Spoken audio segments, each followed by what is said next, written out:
Get ready before life happens. The podcast helping you navigate life's what ifs.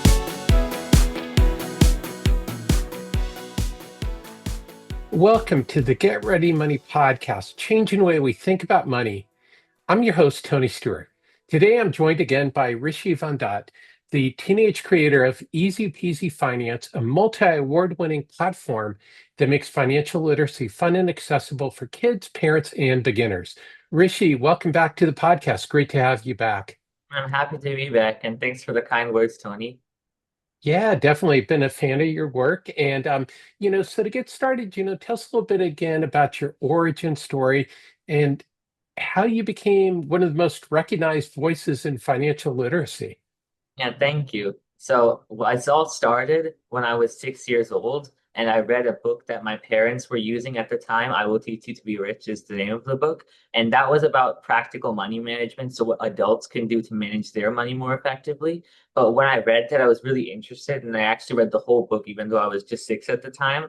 And using what I learned there, when my family had to change the date of a flight, we were going to get charged a $500 fee. But I saw that credit cards usually have built-in travel insurance. So I nagged them kind of to try to contact the company. And eventually, after a few weeks, they actually did get the $500 back.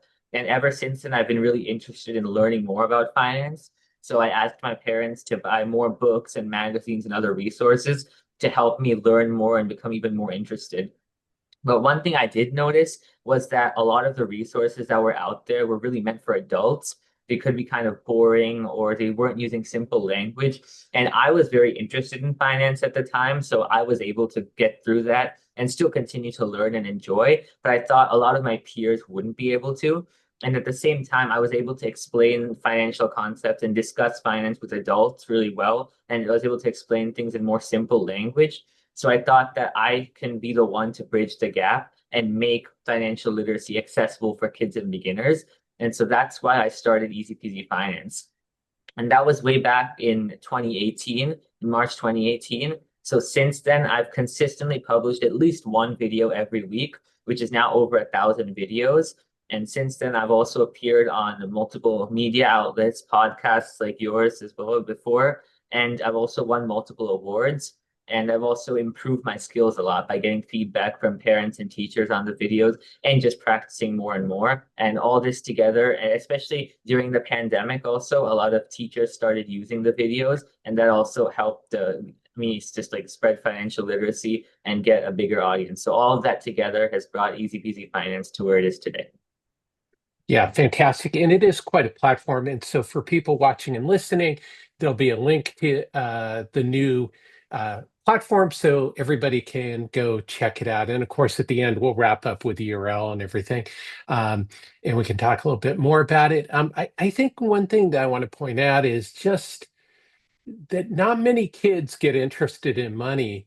And I love that you've switched it to beginners, is because most adults also struggle with the majority of financial information that's out there. So having a beginner accessible content isn't just, in my mind, just for kids, it's for everyone. Because a lot of us go through life and we don't learn about money. I mean, you're an expert on money, but how many times have you talked about money in class without you bringing it up, without, with the school bringing it up? Yeah, unfortunately, like a lot of schools don't teach finance nearly as much as they should, especially in like middle and high schools. And also, since parents don't feel confident enough to teach their kids about money, it's definitely unfortunate that, like you said, a lot of adults don't have enough financial knowledge or financial literacy. So that's why my resources, when I made them when I was a kid, I started when I was a kid, but they're, like you said, meant for all beginners. And I get comments from 30, 40, 50-year-olds, even like people who are in their 70s or above, saying that they found it useful, because anyone who's a beginner can really benefit and should be able to learn financial literacy, like you said. Definitely. And one thing I picked up from Derek Wesley, who we both know, is that with his financial literacy content for kids, is he's noted that it helps the parents learn about money at the same time as the kids start learning, and then they come home and talk to the parents. Have you found that works with your materials as well, as that the kids start getting interested and they get their parents interested? Yeah, definitely, because a lot of parents also can, if they don't have knowledge about all the different areas of finance, as they're teaching their kids, they can both learn together, which is really great because it's able to benefit both of them. Yeah, I love that. I think it's a great way for families to learn together. So how can families start having money conversations? I don't know if you've heard this from some of the kids you work with or the other educators, is that in a lot of households, money is just not something that people talk about. What do you recommend to get those conversations started? Yeah, unfortunately, a lot of parents don't feel like they're confident enough in finance to be able to talk to their kids about it, but it's really important that they do. And one thing that can really help is to involve their kids in day-to-day activities that relate to money. So, for example, if your kid's in elementary school, then when you're checking out at a store or taking money out of an ATM, you can let your kid know what's happening and how that works. Or if the kid's a little older in middle school, maybe you can talk to them about how you're investing or paying bills online. And then when the kid is older, like in high school, and you're making a household budget or filing your taxes, you can ask your kid to like sit down next to you and walk them through that. So based on how old they are, parents can really involve them naturally in day-to-day activities. And that can really help get them interested in finance and also learn some basic ideas in a more natural way. And beyond that, another really useful thing is to give their kids an allowance. And basically, this allows the kids to make mistakes when the money amounts are far lower compared to if they're going out and, as an adult and possibly making mistakes that cost them hundreds or thousands of dollars. They only lose a lot less money if, say, they overspent with an allowance and weren't able to buy some new toy or video game that they wanted. And another thing with the allowance is the parents can match the kids' savings, kind of like a 401k. Like, for example, $1 for every dollar their kids contribute. And this, in addition to helping the kids learn through experience, it can also kind of incentivize them to save and also match what a 401k would do in real life. And after involving in day-to-day activities, and giving an allowance, the last thing that parents should really do is to teach the financial literacy concepts using kid-friendly resources like Easy Peasy Finance. So the kids know all the core ideas that are important for when they start to manage money on their own. Well, that's fantastic. And, I mean, that's something we started with our son, you know, learning about money at an early age. And that as he got older, he got birthday money and things like that. So we started talking about investing.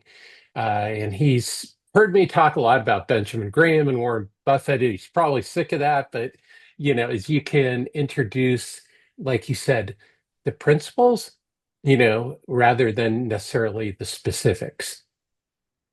Yeah, definitely. Especially when kids are younger. That's also something my parents did with me. Like what I said about like when we were checking out at a store, my parents would tell me about what's happening and how they're able to pay for it using a credit card. And that's also one thing that got me interested when I was young. So the same ideas like that can be really helpful to all parents. Definitely. And I think credit cards, now that you mention that, I think those are really important for kids to learn about, is because it's not magic money. Yeah. I ran into debt with credit cards when I was in college, and, without really thinking fully through the ramifications. So, as you point out, that's just understanding how credit cards work is a really important concept. Yeah, definitely. Because especially young people might think, like you said, that it's free money, but especially if you don't pay it off at the end of the month, it can be one of the most expensive types of debt. So getting a good understanding of both credit cards and also living within your means is really important from an early age. Definitely. Living within your means is definitely important. So, let's talk about some of the challenges that you faced. Is what challenges or resistance have you faced, because you started teaching financial literacy at such a young age, and a lot of your audience was adults. Yeah, so one of the biggest challenges that I faced, especially when I was starting, was how to make Easy Peasy Finance kid and beginner friendly. Because at the time there weren't a lot of resources like that out there. So I had to think really hard about what I was going to do and how that would help kids and beginners learn more easily. And once I figured that out, everything that I did for the videos on Easy Peasy Finance was meant to live up to the Easy Peasy name and actually make finance interesting, fun, and easy for kids and beginners to understand. So all of the videos that I make are around 3 minutes long or less to cater to kids' shorter attention spans. They're all animated with two characters with a question and answer format, so it's easier for them to understand the information.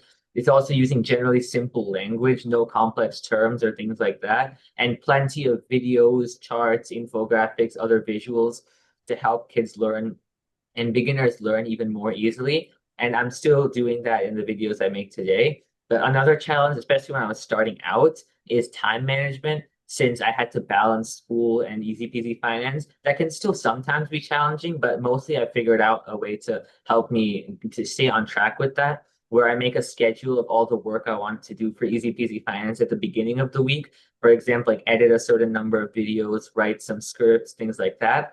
And I do that as to keep me on track, but I also give schoolwork the priority since that's more important. Well, that's awesome. And I think those are, lessons that anybody can learn. It's all about balancing everything out and managing your time. So those are skills that are good for everyone. And yeah, your videos are really creative. They are easy to understand, just smiling, thinking of the two cartoon characters. Um, but I think, like in our prior episode, one of the things that I think has made it work is because at the time you were a kid. So you were looking at it as a kid, where in other situations it's an adult trying to make stuff for a kid. And I've seen some of the other materials, and we're not going to name anybody or anything, but that's aimed at kids, but it's not really, I would say, kid appropriate isn't quite the right word, but it's Kid doesn't friendly. translate. Yeah, Yeah, translate well for exactly. kids. 'Cause when I was starting, and a lot of my classmates, for example, like they wouldn't want to talk about finance, or they think that it's only something that adults should understand. So, like you said, I was thinking about what would work for beginners in general, but also specifically around my age, like middle school and high school students, and what would help them learn more effectively. So that's definitely important. Yeah, and you've done a fantastic job with that.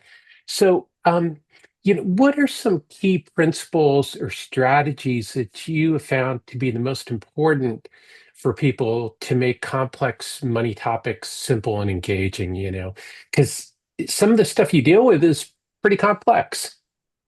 Yeah, like I was saying earlier, from when I started the channel, definitely the animation, the visuals, simple language, and the question and answer format of my videos about financial concepts were all very important.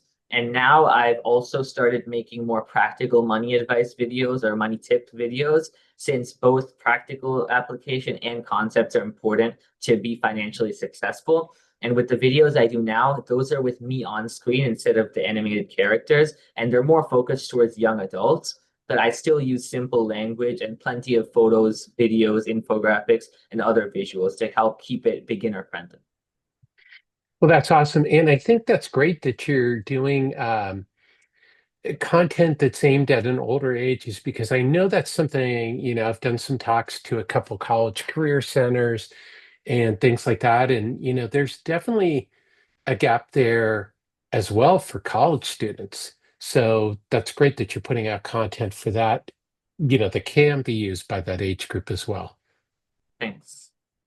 Are you starting to really think about that as content that you could create for college students then? I think that just like the videos I was making earlier about concepts, it's really for a range of ages. Like since the videos are now about practical advice, I'd say the main focus is young adults, but a lot of college students are managing their money. So, for example, if I make one of the videos I made was about how to stop your bank from ripping you off, or another one about how your brain is stopping you from making the most of your money. A lot of those videos are applicable from anywhere from college students all the way to people in their 50s, 60s, and beyond. So it's really depends on the topic, but definitely a lot of the videos would be applicable to that age range. Yeah, well, and that's so important is because, somebody turns 18 and they go off to college, and all of a sudden, they're paying their rent, if they're not living in the dorms, but they're paying some of their expenses, and all of a sudden, it's like it's a whole different ball game. And especially when you get your first apartment and you're paying your food bill for your own food and everything, it's like it's a big difference. So that's really important stuff for you to be able to teach. So I'm glad you're getting into that area. Thanks. Yeah, so, do you have any practical tips for parents and teachers to actually start the conversations, conversation starters to get kids interested? I mean, we've talked about more what to do when you've had that conversation, but, what about starting the conversation? Yeah, I think for parents, definitely a good place to start would be to involve kids in the day-to-day activities, like based on age, because compared to like even giving them an allowance, that's a lot more natural and it's stuff that they'd be doing anyway. So I think that's really a good way to get kids started thinking about money and to start the conversation. And for teachers, I also have dedicated resources for teachers to use in the classroom to help their students learn about finance. And that includes curated courses, over 15 curated courses that cover all different topics of personal finance with dashboards where those teachers can monitor class and individual project, as well as a lot of lesson plans, infographics, downloadables, things like that. And a lot of those resources can also be helpful for starting the conversation and also for teaching the kids about the different concepts. Yeah, well, that's great. And I love what you're talking about, integrating it into the daily lives and things. And you were talking about that earlier for parents to involve their kids. So I think that's great. So one of the things that came up, and I was on the board of my son's school, and we were introducing some financial literacy content into the school is before your platform. Um, but what we found were some of the teachers were really not comfortable with money. And so that they were, I guess, resistant to talking about money. So is that part of the platform? Is there something in there where you're helping teachers to feel comfortable with money themselves so they can go out there and teach it? And definitely, there's like two parts to this. One is about teachers like knowing and feeling confident in their knowledge of the financial concepts. And like you were saying earlier about the parents being able to learn from resources while they're teaching kids, definitely the resources that are intended for use in the classroom can also be used by teachers so they can first get a good grip of the concepts. But in addition to that, the point of the resources I'm making, the courses and the lesson plans and everything, is to make the teacher's job easier so they don't have to do a ton of research and find a lot of sources, create their own lesson plans or slides or things like that. It's meant to make things a lot easier so they can just focus on teaching. And then the students can benefit from all the resources, and the teachers also have a more enjoyable and also easier time. Well, that's great. And I think that's something that's important because teachers have so many things that they have to cover in a day. And I don't think people realize quite how hard teachers have it. Everybody thinks, well, they're only teaching from, you know, 8 to 4, and then they have teaching days off, and, they don't work during the summer. But, teachers work really, really hard. And putting together a lesson plan is not that easy, especially if you don't know the topic. So that's a great resource that you have. Um, so you've been doing this well since 2018. 5, 6 years. Actually longer now since we're in 2025. Is Yes, how 7 years. is Yeah. So how has your perspective on money evolved personally since launching Easy Peasy Finance? So for the videos that I make on Easy Peasy Finance, like I was talking about earlier, in addition to learning and improving my skills for creating videos through practice and feedback, I've also shifted to now focusing on more practical money management, which is also really important. But as for me personally, when I was young, I didn't really want to spend money on anything if it could be avoided. So for example, like at the start of a new school year, if I was buying new sneakers, I just tell my parents to buy whatever color was cheapest. I wouldn't look at, say, the which color like made me happy or what I thought looked the best. I just want what was the least expensive. And similar to that, I also used backpacks for many years and it took a while for me to replace them. And I stopped having birthday parties starting from my 7th birthday. So I was really against spending money wherever possible. But since then, now that I'm older, I've realized that while definitely it's important to spend frugally, definitely spending money on things that actually make you happy is a good idea, and that can be really helpful. So for me, I'm okay spending money on video games and fishing because that's what I personally enjoy the most. And that's something that I wouldn't really have done that much when I was younger. And in addition to that, when I first started investing when I was 7, I invested in individual stocks. But soon after starting, I realized that index funds are actually a much better choice, especially for young people. So that's what I advise on my channel and also what I do myself. Well, that's awesome. Yeah, I mean, we could have a conversation, of course, about that. Is picking individual stocks is hard. I mean, professional money managers, less than 50% of them make money in any given year. So it's incredibly hard. So I'm glad, but I'm also glad to hear, that change in your spending habits because I think, with you personally and your story on that, but we're hearing that all across the financial space is that it's okay to spend money sometimes on what makes you happy. You're familiar with the fire movement, and a lot of people gave up a lot of their happiness, and they reached fire and then they weren't that happy when they reached fire. So that's great that you're able to enjoy it, and I'm sure that's coming through in your content as well. So that's great. Thank So you. yeah, so any other lessons that you've had, through doing this? I mean, because it's an amazing, there's not many people who started I don't know if a movement is the right word, but wrote books when they were kids and really stuck with something. What has that been like for you? Has it been just a great experience, or do you go, man, that was a lot of work and I wish I'd enjoyed some other things? Well, I definitely it is a lot of work, and since I've been doing it for 7 years, right, publishing at least one video a week, plus, like you said, writing the books, now creating the teacher resource website, downloadables, everything like that. So it is definitely a lot of work, but I also think it's also very worth it because first of all, I know the importance that kids and beginners starting to learn about finance from an early age, since financial literacy is a key life skill, but also managing money is the number one reason for stress among adults. And if people learn about finance when they're still in middle and high school, they'll be a lot less intimidated and stressed by money when they're adults. They'll also be able to avoid a lot of mistakes that they would have otherwise made, like getting into a lot of debt or overspending or not creating an emergency fund. And they'll be able to start investing early, like what I was doing. They can start investing from the first paycheck, and all of this combined, I really know the importance of financial literacy, which gives me a lot of motivation to continue, but also receiving really great feedback from parents, teachers, students, and also adults who are using the videos.